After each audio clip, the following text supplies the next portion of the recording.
જય ખોડિયારમાં મિત્રો, શું તમે ક્યારેક વિચાર્યું છે કે એક જ ઘરમાં જન્મેલા બે બાળકોમાંથી એક પુત્ર અને એક પુત્રી હોય તો શાસ્ત્રો પુત્રીને વિશેષ આશીર્વાદનું સ્વરૂપ કેમ કહે છે? શું કારણ છે કે નવરાત્રિમાં નાની કન્યાના ચરણ સ્પર્શ કરીને તેને દેવી સમાન પૂજવામાં આવે છે? શું કારણ છે કે ઋષિ મુનિઓએ કહ્યું છે કે જ્યાં કન્યાનું સન્માન થાય છે ત્યાં દેવતાઓ પ્રસન્ન રહે છે?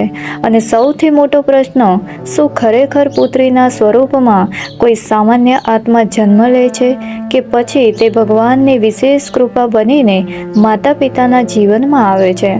આજે આપણે પુરાણો, શાસ્ત્રો અને એક અદ્ભુત કથા દ્વારા આ રહસ્યને સમજવાનો પ્રયત્ન કરીશું. પરંતુ આ કથા અંત સુધી જરૂર સાંભળજો, કારણ કે અંતમાં તમને એવો જવાબ મળશે જે કદાચ તમારા જીવનની પુત્રી પ્રત્યેની દ્રષ્ટિ બદલી દેશે. પ્રાચીન સમયમાં નર્મદા નદીના કિનારે વસેલા એક સુંદર ગામમાં વેદપ્રકાશ નામના વિદ્વાન બ્રાહ્મણ રહેતા. સમગ્ર ગામમાં તેમનું સન્માન હતું. તેઓ સત્ય વચન બોલતા અને ગરીબોની મદદ કરતા અને દરરોજ ભગવાનની ભક્તિમાં સમય વિતાવતા હતા. પરંતુ તેમના જીવનમાં એક એવી ખાલી જગ્યા હતી જે કોઈને દેખાતી નહોતી. લગ્નને ઘણા વર્ષો વીતી ગયા છતાં પણ તેમને સંતાન પ્રાપ્ત થયું જ નહોતું. દરરોજ રાત્રે તેઓ આકાશ તરફ જોઈને ભગવાનને એક જ પ્રાર્થના કરતા કે હે પ્રભુ, મારા ઘરમાં પણ બાળકના હાસ્યનો અવાજ ગુંજાવો. એક દિવસ ગામમાં આવેલા એક મહાત્માએ વેદ પ્રકાશને બોલાવ્યો અને કહ્યું, હે બ્રાહ્મણ, તારી પ્રાર્થના ભગવાન સુધી પહોંચી ગઈ છે, પરંતુ યાદ રાખજે, ભગવાન જે ભેટ આપે તેનું મૂલ્ય લોકોની વાતોથી નહીં પરંતુ પોતાના હૃદયથી કરવું જોઈએ. વેદ પ્રકાશે નમન કર્યું અને થોડા મહિનાઓ પછી તેમના ઘરમાં એક સુંદર પુત્રીનો જન્મ થાય છે. ઘરમાં આનંદ છવાઈ ગયો, પરંતુ સમાજના કેટલાક લોકો કાનમાં વાતો કરવા લાગ્યા. અરે, પુત્ર હોત તો સારું હતું, વંશ આગળ વધે. હવે તો પુત્રી થઈ ગઈ છે. વેદ પ્રકાશે કોઈ જવાબ આપ્યો નહીં, પરંતુ જ્યારે પણ તે પોતાની નાની દીકરીને ગોદમાં લેતા ત્યારે તેમનું હૃદય અજીબ શાંતિથી ભરાઈ જતું. દીકરીનું નામ આરાધ્યા રાખવામાં આવ્યું. આરાધ્યા મોટી થવા લાગી તેમ તેમ ઘરમાં સુખ વધવા લાગ્યું. પહેલાં જે ઘરમાં સતત ચિંતાનું વાતાવરણ રહેતું, હવે ત્યાં હાસ્ય અને આનંદ ગુંજવા લાગ્યા. વેદ પ્રકાશ જ્યારે પણ થાકેલા ઘરે આવતા ને ત્યારે આરાધ્યા દોડીને તેમની ગોદમાં બેસી જતી અને આખો દિવસનો થાક ક્ષણમાં દૂર થઈ જતો. એક સાંજે વેદ પ્રકાશ ગામના મંદિર પાસે બેઠા હોય છે. ત્યાં એક વૃદ્ધ ઋષિ આવ્યા. ઋષિએ પૂછ્યું, કેમ વેદ પ્રકાશ આજે ખૂબ જ વિચારમાં દેખાય છે? ત્યારે વેદ પ્રકાશ બોલ્યા, ગુરુવર, એક પ્રશ્ન મને સતત સતાવે છે.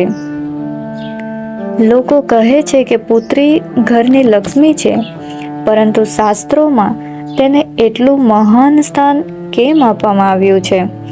ઋષિ સ્મિત કરીને બોલે છે કે હે વેદ પ્રકાશ, આ પ્રશ્નનો જવાબ સમજવા માટે તારે એક પ્રાચીન ઘટના જાણવી પડશે. સતયુગમાં એક વખત દેવતાઓએ ભગવાન વિષ્ણુને પૂછ્યું હતું કે હે પ્રભુ, પૃથ્વી પર સૌથી પવિત્ર સંબંધ કયો છે? ત્યારે ભગવાને કહ્યું કે જ્યાં નિઃસ્વાર્થ પ્રેમ હોય ને ત્યાં હું સ્વયં નિવાસ કરું છું, અને માતા પિતા અને પુત્રીનો સંબંધ એવો જ હોય છે. કારણ કે પુત્રી પોતાના જન્મથી જ આપવાનું શીખે છે, લેવાનું નહીં. વેદ પ્રકાશ આશ્ચર્યથી સાંભળતા રહ્યા. ઋષિ આગળ બોલ્યા, શાસ્ત્રોમાં કન્યાને દેવી શક્તિનો અંશ કહેવામાં આવી છે, કારણ કે તેમાં કરુણા, દયા, ત્યાગ અને પ્રેમ એ સ્વાભાવિક રીતે રહેલા હોય છે. લક્ષ્મી સમૃદ્ધિ આપે છે, પરંતુ કન્યા ઘણી વખત આખા પરિવારને સંસ્કાર આપે છે, અને સંસ્કાર એ ધન કરતાં પણ મોટા હોય છે. સમય પસાર થતો ગયો આરાધ્યા હવે 10 વર્ષની થઈ ગઈ હતી. એક દિવસ ગામમાં ભયંકર દુષ્કાળ પડ્યો. ખેતરો પણ સુકાઈ ગયા અને લોકો પરંતુ આશ્ચર્યની વાત એ હતી કે આરાધ્યા રોજ પોતાના ભોજનમાંથી થોડો ભાગ અલગ કાઢીને ભૂખ્યા લોકોને આપતી. તેની માતાએ પૂછ્યું કે બેટા, તું પોતાનું ભોજન કેમ આપી દે છે?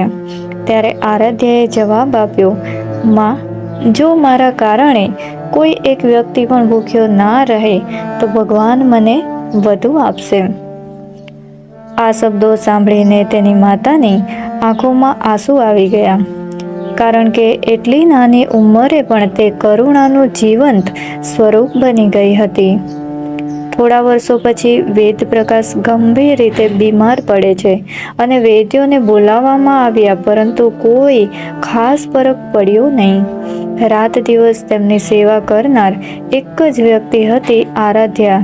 તે પોતાના પિતાની બાજુમાં બેઠી રહેતી અને દવા આપતી, પ્રાર્થના કરતી અને ભગવાનને વિનંતી કરતી કે મારા પિતાને સ્વસ્થ કરી દો. એક રાત્રે જ્યારે બધા સૂઈ ગયા હતા, ત્યારે વેદપ્રકાશે આંખો ખોલી અને જોયું કે આરાધ્યા તેના પગ પાસે બેઠી હતી અને બેઠી બેઠી જ ઊંઘી ગઈ હતી. તેની આંખોમાંથી આંસુ વહી રહ્યા હતા, કારણ કે આખો દિવસ તેણે પોતાના પિતાની ચિંતા કરી.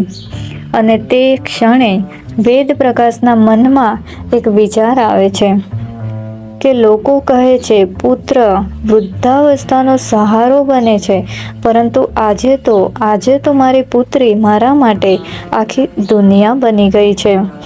તે જ રાતે વેદપ્રકાશને એક અદ્ભુત સપનું આવે છે. તેમણે જોયું કે તેજસ્વી પ્રકાશથી આખું આકાશ ઝગમી રહ્યું હોય છે અને તે પ્રકાશમાંથી એક દિવ્ય દેવી પ્રગટ થયા. દેવીના ચહેરા પર અનંત કરુણા હતી. વેદપ્રકાશે હાથ જોડીને પૂછ્યું, હે માતા, તમે કોણ છો? દેવીએ કહ્યું કે એ જ શક્તિ છું જેને લોકો અલગ અલગ નામથી પૂજે છે. કોઈ મને લક્ષ્મી કહે છે, તો કોઈ સરસ્વતી કહે છે અને કોઈ પાર્વતી કહે છે, પરંતુ દરેક પુત્રીમાં મારા અંશનો પ્રકાશ રહેલો હોય છે.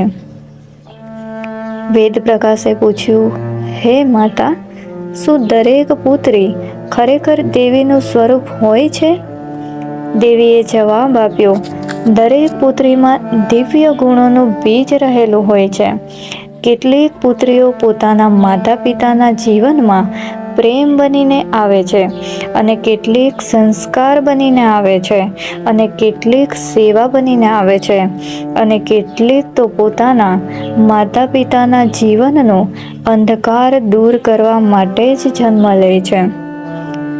દેવીએ આગળ કહ્યું, જ્યારે કોઈ વ્યક્તિ પોતાની પુત્રીનું સન્માન કરે છે, ત્યારે તે માત્ર એક બાળકનું નહીં, પરંતુ ભગવાન દ્વારા આપવામાં આવેલી પવિત્ર જવાબદારીનું સન્માન કરે છે. અને જ્યાં સ્ત્રી અને કન્યાનો આદર થાય છે, ત્યાં દેવતાઓ પ્રસન્ન થાય છે. વેદપ્રકાશની આંખો ખુલી ગઈ. તેમના હૃદયમાં અદ્ભુત શાંતિ હતી. હવે તેમને સમજાઈ ગયું હતું કે પુત્રી માત્ર સંતાન નથી, પરંતુ ભગવાનની કૃપાનું જીવંત સ્વરૂપ છે. સમય આગળ વધતો જાય છે અને આરાધ્યાનું લગ્ન નક્કી થાય છે. આખું ગામ ભાવુક બની જાય છે અને વિદાય સમયે વેદપ્રકાશની આંખોમાં આંસુ હતા. પરંતુ આરાધ્યાએ કહ્યું કે પિતાજી, દીકરી ક્યારેય ઘર છોડતી નથી. તે માત્ર પોતાની જવાબદારીઓનું સ્થાન બદલે છે. તમારા આશીર્વાદ હંમેશા મારી સાથે રહેશે. અને વર્ષો પછી જ્યારે વેદપ્રકાશ ખૂબ વૃદ્ધ થયા ને, ત્યારે આરાધ્યા વારંવાર પોતાના માતા પિતાની સેવા કરવા આવતી. તેણે ક્યારેય પોતાના ફરજથી મોં ફેરવ્યું નહીં. એક દિવસ ગામના લોકો વેદપ્રકાશ પાસે આવ્યા અને પૂછ્યું કે તમે હંમેશા કેમ કહો છો કે પુત્રી ભગવાનની વિશેષ કૃપા છે? અને એ ટાઈમે વેદપ્રકાશ સ્મિત કરીને બોલે છે, કારણ કે મેં જીવનમાં એક સત્ય અનુભવ્યું છે. ધન ખૂટી શકે છે, પ્રતિષ્ઠા ઘટી શકે છે અને શરીરની શક્તિ પણ એક દિવસ સાથ છોડી દે છે, પરંતુ પુત્રીનો પ્રેમ એવો ખજાનો છે જે સમય સાથે વધુ કિંમતી બનતો જાય છે. તો મિત્રો, આપણા શાસ્ત્રો કહે છે કે કન્યાનું સન્માન કરવું એ દેવી શક્તિનું સન્માન કરવું છે. અને નવરાત્રિમાં કન્યા પૂજન પાછળ પણ આ જ ભાવ છુપાયેલો છે કે દરેક બાળકીમાં ભગવાનને કંઈક દિવ્ય અને પવિત્ર મૂક્યું જ છે. તેથી ક્યારેય પુત્રીની સરખામણી કોઈ સાથે ના કરવી જોઈએ, કારણ કે તે ઘરમાં જન્મ લે છે ત્યારે માત્ર એક બાળક નથી આવતું, તેની સાથે પ્રેમ, કરુણા અને આશીર્વાદ અને સંસ્કાર પણ ઘરમાં પ્રવેશ કરે છે. અને કદાચ આ જ કારણ છે કે ઋષિ મુનિઓએ કહ્યું છે કે જે ઘરમાં પુત્રીનું હાસ્ય ગૂંજે છે ત્યાં ભગવાનની કૃપા હંમેશા વસે છે. તો મિત્રો, વેદ પ્રકાશની વાત સાંભળીને ગામના લોકો વિચારમાં પડી ગયા, કારણ કે તેઓને તો પોતાના જીવનમાં પહેલી વાર કોઈ પિતાના મોઢેથી પુત્રી વિશે આટલા ગૌરવભર્યા શબ્દો સાંભળ્યા હતા. પરંતુ વેદ પ્રકાશની વાત અહીં પૂરી થતી નથી. તેઓ બોલ્યા કે આજે હું તમને એક એવી ઘટના સંભળાવીશ જે મારા ગુરુદેવે મને વર્ષો પહેલાં કહી હતી અને જેના કારણે મને સમજાયું કે શાસ્ત્રોમાં કન્યાને દેવીનું સ્વરૂપ કેમ માનવામાં આવ્યું છે. ઘણા વર્ષો પહેલાં હિમાલયની તળેટીમાં એક આશ્રમ હતું. ત્યાં ઋષિ પોતાના શિષ્યોને ધર્મ અને જીવનના રહસ્યો શીખવતા હતા. એક દિવસ એક યુવાન શિષ્યએ પ્રશ્ન કર્યો કે ગુરુવર, જો પુત્ર અને પુત્રી બંને ભગવાનની જ રચના છે તો પછી શાસ્ત્રોમાં કન્યાને વિશેષ પૂજનીય કેમ આપવામાં આવી છે? ઋષિએ થોડું સ્મિત કરીને કહ્યું એમને કે આ પ્રશ્નનો જવાબ સમજવા માટે એક કથા સાંભળો. પ્રાચીન સમયમાં સુમંત નામનો એક રાજા હતો. તેની પાસે અઢળક સંપત્તિ હતી અને વિશાળ રાજ્ય હતું. હજારો સૈનિકો હતા, પરંતુ તેના જીવનમાં શાંતિ જ નહોતી, કારણ કે તે માત્ર શક્તિ અને વૈભવમાં જ સુખ શોધતો. તેને એક પુત્ર હતો જેના પર તેને ખૂબ જ ગર્વ હતું, પરંતુ પોતાની પુત્રીને તે ખાસ મહત્વ આપતો નહોતો. રાજાની પુત્રીનું નામ સુહાની હતું. તે ખૂબ દયાળુ અને સંસ્કારી હતી. દરરોજ મંદિરે જાતી, ગરીબોની મદદ કરતી અને વૃદ્ધોની સેવા કરતી. પરંતુ રાજા માનતો હતો કે રાજ્યનો વારસદાર તો પુત્ર જ છે, તેથી તેનું સમગ્ર ધ્યાન પોતાના પુત્ર પર જ રહેતું. અને એક દિવસ રાજ્યમાં ભયંકર સંકટ આવ્યું. દુશ્મન રાજાએ હુમલો કર્યો અને યુદ્ધ શરૂ થયું. રાજાનો પુત્ર પોતાની સેના લઈને યુદ્ધમાં નીકળી ગયો, પરંતુ ભયના કારણે તે યુદ્ધ ભૂમિ છોડીને ભાગી ગયો. સમગ્ર રાજ્યમાં નિરાશા ફેલાઈ ગઈ અને રાજા પણ દુઃખી થઈ ગયો. તેને લાગ્યું કે હવે રાજ્ય બચશે જ નહીં. અને તે જ સમયે સુહાની આગળ આવી અને તેણે કહ્યું કે પિતાજી, ભય ના રાખો, ભગવાન પર વિશ્વાસ રાખો અને પ્રજાનું રક્ષણ કરો.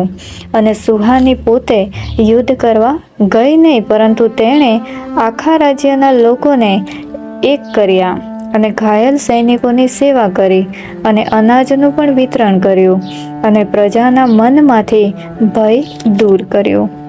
અને આવી જ રીતે થોડા દિવસોમાં લોકોનો આત્મવિશ્વાસ પાછો આવી જાય છે અને આખું રાજ્ય એક થઈને ઊભું રહ્યું અને અંતે દુશ્મનને પરાજય મળ્યો.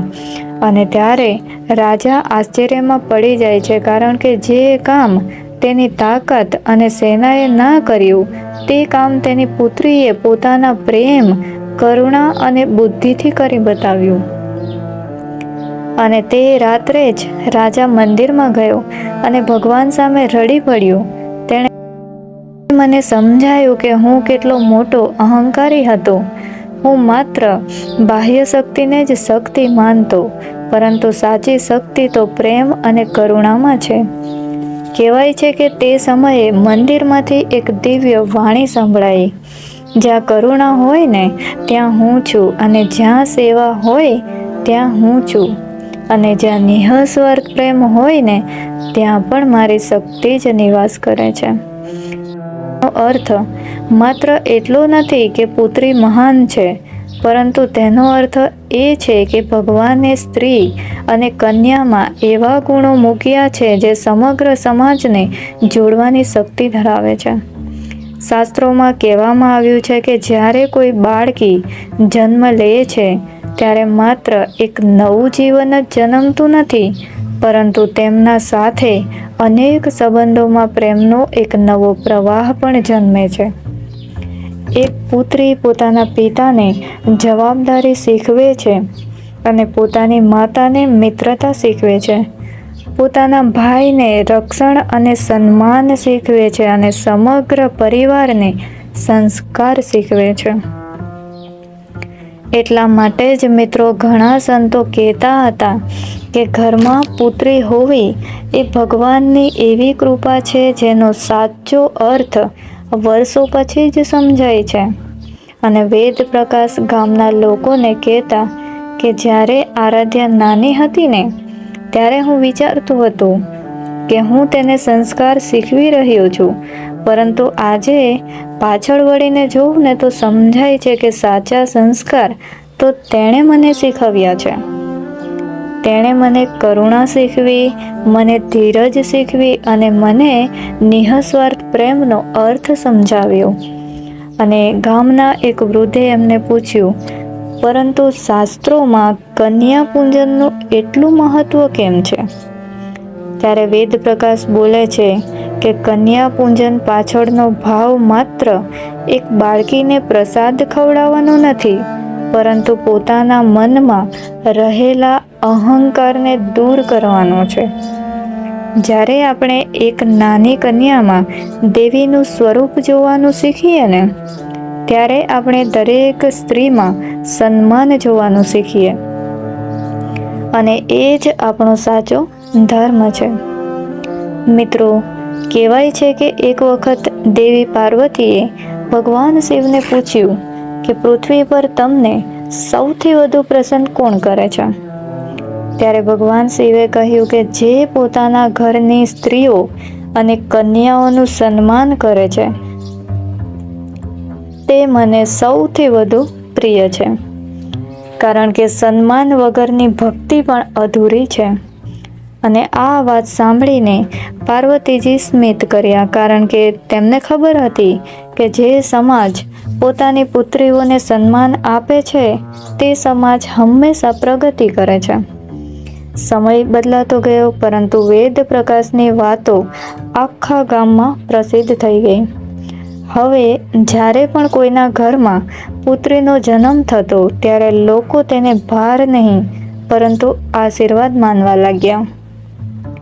પરંતુ મિત્રો, વેદ પ્રકાશના જીવનમાં હજુ એક એવી ઘટના બનવાની હતી જે તેમની આ માન્યતાને વધુ મજબૂત બનાવી દેશે, અને જે સાંભળીને આખું ગામ આશ્ચર્યમાં પડી જશે.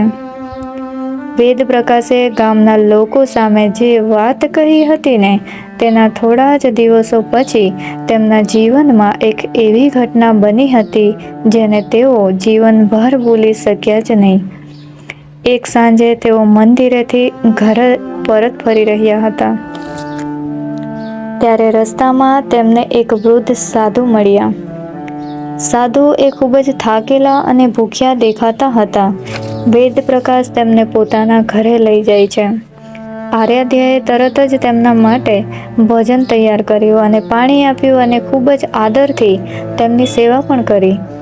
સાધુએ ભોજન પૂર્ણ કર્યા પછી આરાધ્યા તરફ પ્રેમથી જોયું અને કહ્યું કે બેટી, તારા ચહેરા પર મને માત્ર સંસ્કાર નથી દેખાતા, પરંતુ એક દિવ્ય તેજ પણ દેખાય છે.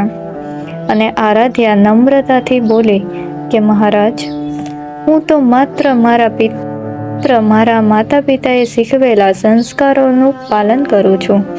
અને સાધુ સ્મિત કરીને બોલ્યા અને વેદ પ્રકાશ તરફ જોઈને કહ્યું કે હે બ્રાહ્મણ, તું ભાગ્યશાળી છે, કારણ કે તારા ઘરમાં માત્ર પુત્રી નથી, પરંતુ એક એવો આત્મા જન્મ્યો છે જે ઘણા વર્ષોના જીવનમાં પ્રકાશ લાવશે. આ વાત સાંભળીને વેદ પ્રકાશ આશ્ચર્યમાં પડી જાય છે, પરંતુ સાધુએ વધુ કંઈ કહ્યું નહીં. અને થોડા મહિનાઓ પછી ગામમાં એક ભયંકર રોગચાળો ફેલાયો. લોકો ડરવા લાગ્યા, પરિવારો મુશ્કેલીમાં આવી ગયા અને ગામના લોકો પોતાના ઘરમાં જ રહેવા લાગ્યા. પરંતુ આરાધ્યા દરરોજ જરૂરિયાતમંદ લોકો સુધી ભોજન અને ઔષધિ પહોંચાડતી હતી. વેદ પ્રકાશે કહ્યું કે બેટી, તું પોતાનો જીવ જોખમમાં કેમ મૂકે છે? અને આરાધ્યાએ જવાબ આપ્યો કે પિતાજી, જો મારા કારણે કોઈનું દુઃખ થોડું ઓછું થઈ શકે તો એ જ મારા જીવનનું સત્ય છે. અને ધીમે ધીમે આખું ગામ આરાધ્યાની સેવા અને કરુણાથી પ્રભાવિત થવા લાગ્યું. અને લોકો કહેવા લાગ્યા કે આ બાળકીમાં કંઈક તો વિશેષ છે. અને એક દિવસ ગામની એક વૃદ્ધ માતા આરાધ્યાના ઘરે આવે છે અને રડતા રડતા બોલી કે બેટી, મારા ઘરમાં ખાવા માટે કંઈ નથી. મારા પુત્રો મને છોડીને ચાલી ગયા છે. અને આરાધ્યાએ તરત જ પોતાના ઘરમાંથી અનાજ આપ્યું અને કહ્યું કે માં, આજથી તમે એકલા નથી.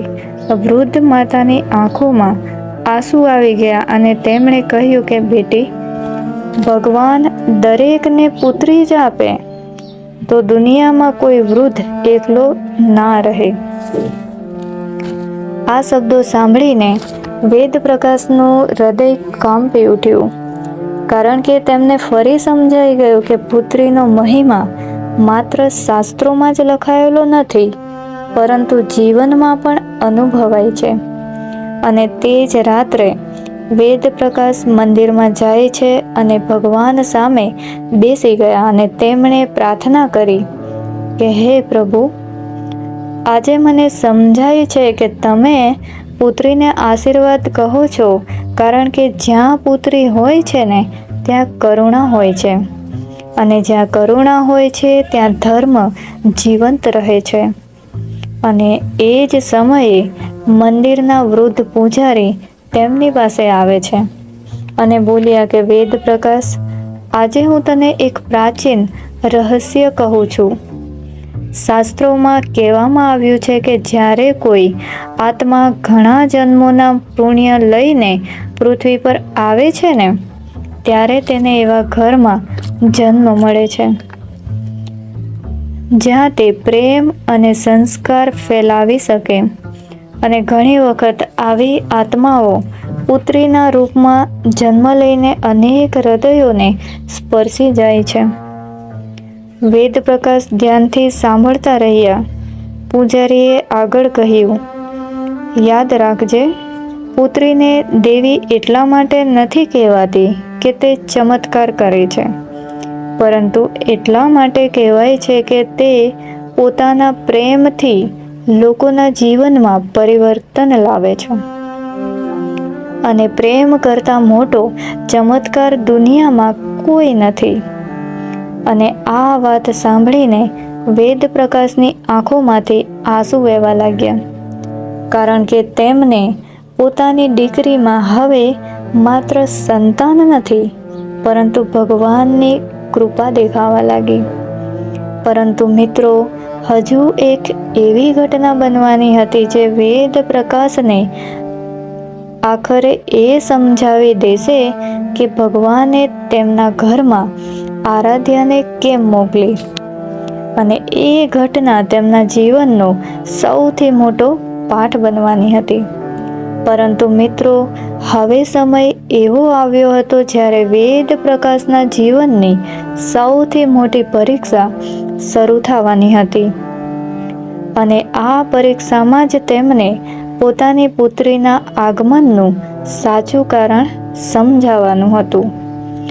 સમય પસાર થતો ગયો. વેદ પ્રકાશ હવે ખૂબ વૃદ્ધ થઈ ગયા. શરીરની શક્તિ ધીમે ધીમે ઓછી થવા લાગી. પહેલાં જે વ્યક્તિ આખા ગામમાં ચાલીને જતો, હવે તે લાકડીના સહારે થોડા પગલાં પણ મુશ્કેલીથી ભરી શકતો. તેમની પત્ની પણ વૃદ્ધ થઈ ગઈ હતી અને એક દિવસ વેદ પ્રકાશ ગંભીર રીતે બીમાર પડી જાય છે. ગામના વૈદ્યોને બોલાવવામાં આવ્યા. દવાઓ પણ થઈ, પરંતુ ખાસ કંઈ લાભ થયો નહીં અને આખું ગામ ચિંતામાં હતું. કારણ કે વેદ પ્રકાશ માત્ર એક વ્યક્તિ જ નહોતા, પરંતુ ગામના માર્ગદર્શક પણ હતા. અને આ સમાચાર સાંભળીને આરાધ્યા તરત જ પોતાના સાસરેથી આવી પહોંચે છે. તેણે પોતાના પિતાના ચરણ સ્પર્શ કર્યા અને તેમની બાજુમાં બેસી ગઈ. વેદ પ્રકાશે ધીમા અવાજે કહ્યું કે બેટી, તું કેમ આવી ગઈ? તારા પોતાના ઘરની પણ જવાબદારીઓ હશે. અને આરાધ્યાએ હસીને કહ્યું કે પિતાજી, દીકરીનું ઘર બદલાય છે, પરંતુ માતા પિતા ક્યારેય બદલાતા નથી. અને આ શબ્દો સાંભળીને ત્યાં હાજર દરેક વ્યક્તિની આંખો ભીની થઈ ગઈ. આગળના ઘણા દિવસો સુધી આરાધ્યા પોતાના પિતાની સેવા કરતી રહી. દિવસ હોય કે રાત, તેને પોતાની ચિંતા નહોતી. તેને માત્ર એક જ ચિંતા હતી કે તેના પિતા જલ્દી સ્વસ્થ થઈ જાય. એક રાત્રે વેદ પ્રકાશની સ્થિતિ ખૂબ ગંભીર થઈ ગઈ. બધા લોકો બહાર પ્રાર્થના કરી રહ્યા હતા અને આરાધ્યા ભગવાનના ચરણોમાં માથું નમાવીને રડી રહી હતી. તે બોલી, હે પ્રભુ, જો મારા જીવનના કોઈ પુણ્ય હોય તો મારા પિતાને આપી દો, કારણ કે મેં જે કંઈ પણ શીખ્યું છે ને, તે બધું જ તેમની પાસેથી જ શીખ્યું છે. તે રાત્રે વેદ પ્રકાશને ફરી એક દિવ્ય સપનું આવ્યું. તેમણે જોયું કે એક વિશાળ પ્રકાશ તેમની સામે પ્રગટ થાય છે અને તે પ્રકાશમાંથી એક દિવ્ય પુરુષ બહાર આવે છે. અને વેદ પ્રકાશે પૂછ્યું કે પ્રભુ, તમે કોણ છો? દિવ્ય પુરુષ બોલ્યા, હું તે જ સત્યનો સંદેશ લઈને આવ્યો છું જે સમજવા માટે તું આખી જિંદગી પ્રયત્નો કરતો રહ્યો.